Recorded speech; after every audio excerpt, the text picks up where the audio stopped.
In this video, we're talking about Inventory++ and Tobacco Scan Data program that is available on Clover via CSI Works.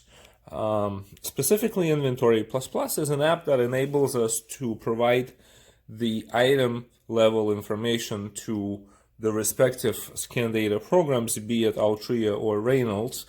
In both cases, additional information about items is required, and so that is where we go to do that.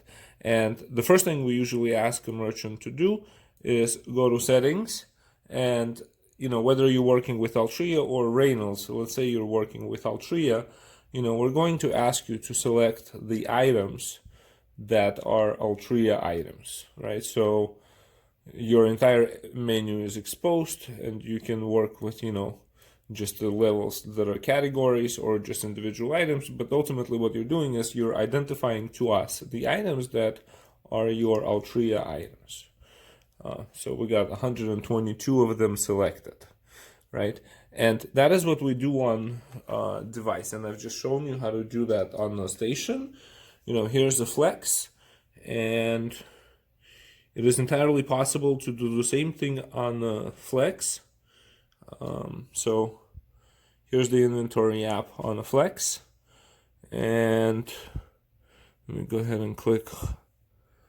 You get the same settings, and Altria group, 122 items selected. So you get assigned items, and there they are. So it makes no difference, the device, but that particular function is not available on the web, but it is available on all the Clover devices. Okay, so selecting an item is required, and this is step number one.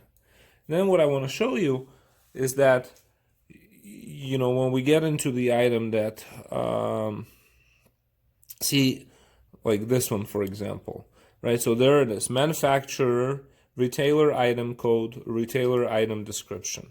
So we don't really need the retailer item code because we're just picking that up from product code or from SKU, mostly from product code. Retailer item description we also don't need because we're doing that right there, item name, right? But we do need the manufacturer's name, and we need the unit of measure. That is something that is missing in the inventory.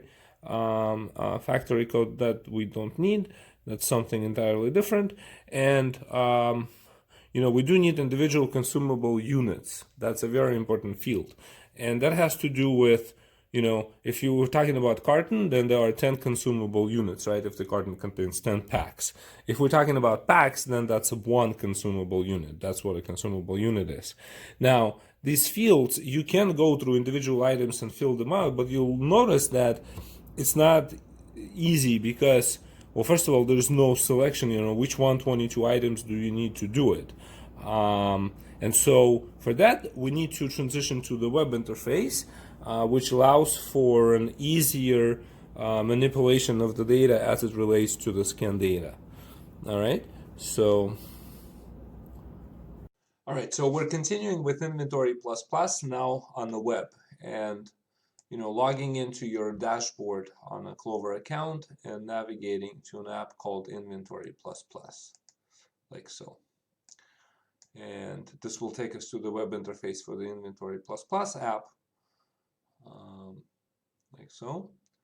And there's a way to filter your view, in the categories here. Just move that over here for a second. So basically, let me refresh. Here's a flex, right? And we went in to the Altria scan data, and we've selected 122 items to work with.